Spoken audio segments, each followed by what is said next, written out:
Now, I thought this would be a good idea for a video during the international break. The best differentials. Low-owned players, if they do well, will propel you up the leaderboard.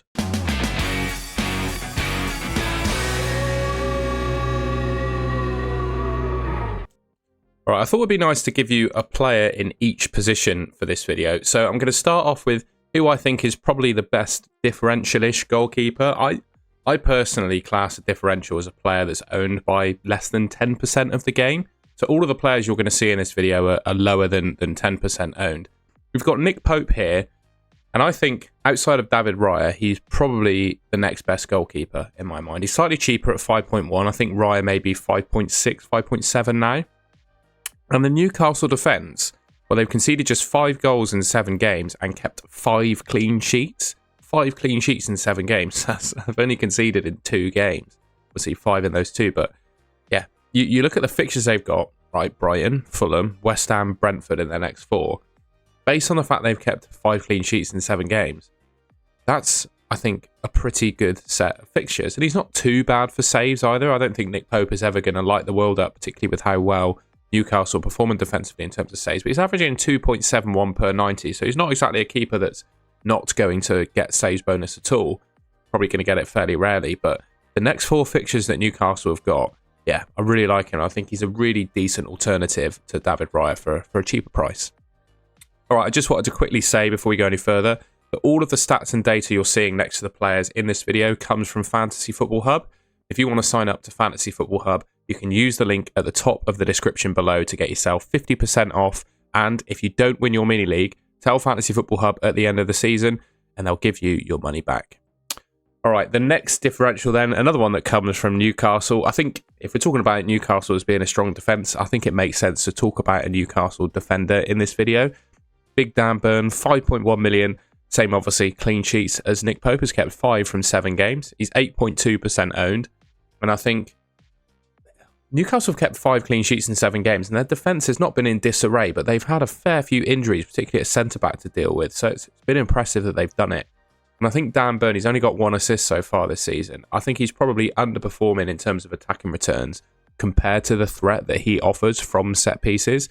I think he is really dangerous from set pieces. And yeah, we could see some more goals come from him. He's not the best for DEFCON. I think he's averaging sort of 7 or 8 per game. So I wouldn't expect him to really get those. But I think he offers more attacking threat than he's showed. And also 5 clean sheets from 7 games with those fixtures coming up. You've got to think Newcastle are going to keep some more. Another defender then, and it's one that I've spoken about quite a lot in my content, but I think Chris Richards looks a great option. So he's 4.5 million, the cheapest starting Crystal Palace defender at the moment. Crystal Palace have just, well, unfortunately had their unbeaten run ended by Everton in Gameweek 7.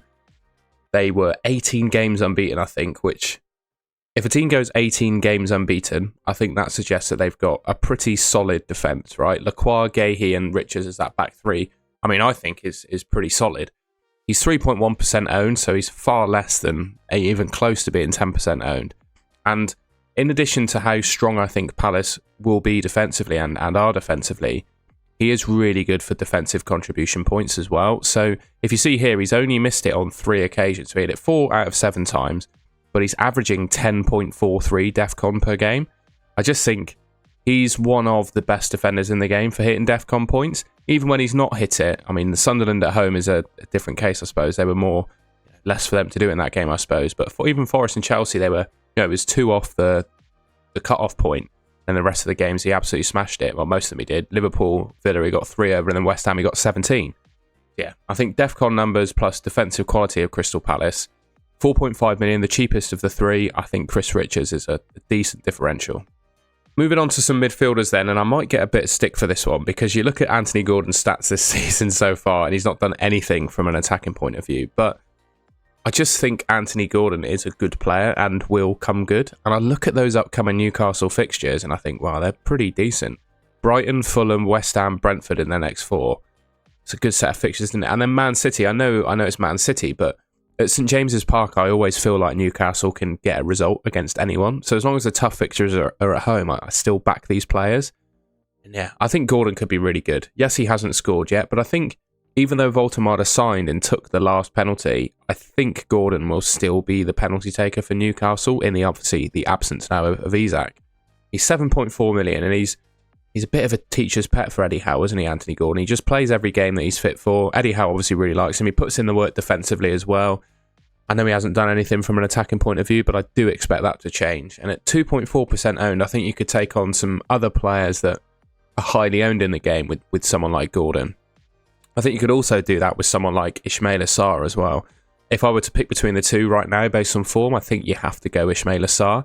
But the fixtures are not amazing. They've got Bournemouth and Arsenal in the next two to Palace. I know I've just spoken about Chris Richards as well, but I don't think they're... Yeah, Arsenal way is tough, but with a lot of, especially Chris Richards, you could bench him. But even the way Ismaila Sarr plays, he loves a high line basically, running in behind, and that's where he really excels. So even away at the Emirates, I think he could be dangerous and do something. But yeah, he's got 4 attacking returns from 5 games. The only thing that would concern me a little bit is European football. We saw, I think he got completely rested for Dynamo Kiev, who they played last week. But yeah, I just think he's a great option. 6.5 million. I don't think there's a midfielder at this price point with better underlying data per game. And it's not like he's overperforming either. Those 3 goals have come from 2.93 XG. So he's pretty much bang on where his XG should be, which suggests that, you know, he is as dangerous as the numbers he's proved. And I also think with no Eze in the team, he's going to have even more attacking responsibility. So yeah, I really like Ismaila Sarr. I think he's a decent differential. 6.2% owned. I do expect that to go up before the Game Week 8 deadline, but I still think he's going to be fairly low owned going into it. On to some forwards now, and under their new manager, I just have a feeling that Jarrod Bowen's going to come good. And he's not been terrible from an FPL point of view this season. Obviously, West Ham under Potter were terrible, but he's still scored 3 goals from 7 games. And you look at the XGs, he put up less than 1 XG, right? And he still scored 3 goals. That's just something Jarrod Bowen does. Throughout his career, he is a player that exceeds his expected goals data with actual goals. So just because he's such an elite finisher. So I wouldn't let that put me off picking him. And I also just think 7.7 million could be good value.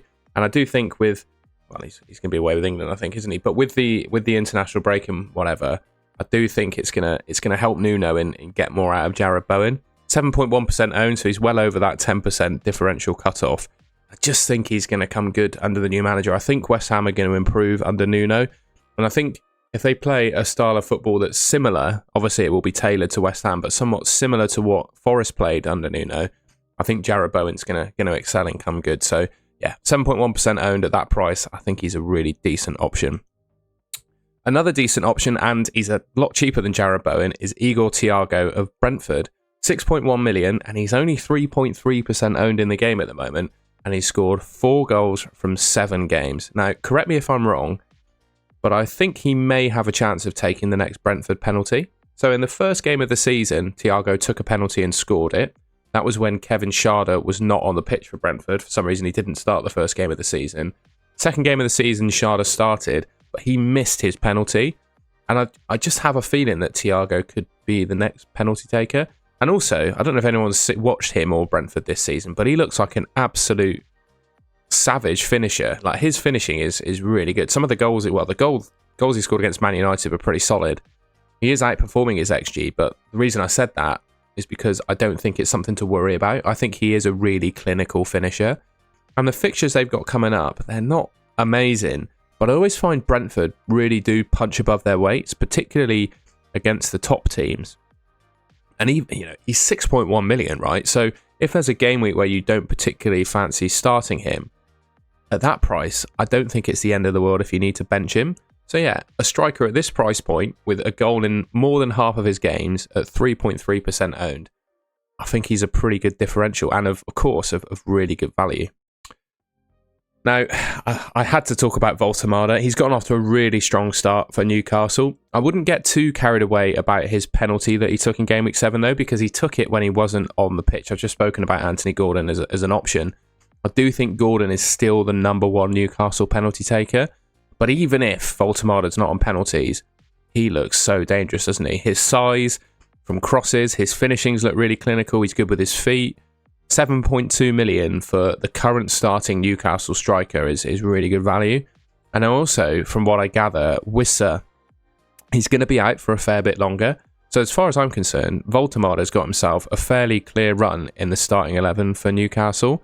Yeah, 3 goals from his 4 games so far. He's only put up 1.85 XG, but I would say he probably, especially from his headers from crosses and stuff, they always are relatively low XG chances when you're kind of challenged by a defender or whatever. But because he's such a big man, I think he probably benefits from that, and he will overperform his XG as a result. I mean, you think of the goal he scored against Arsenal, for example, clambering over Gabriel. You might see a fair few goals like that from him this season, I would guess. He's currently 9.3% owned. I'm recording this video before I start work on Wednesday morning. I do anticipate that before the Game Week 8 deadline, that will probably go up quite a lot. I think managers that are using their wild card or getting a bit bored of João Pedro might move on to someone like Voltemada, but right now he's a differential. And again, I spoke about the fixtures that Newcastle have with Burn and Pope. He plays for Newcastle, so obviously has the same fixtures. Brighton, Fulham, West Ham, Brentford.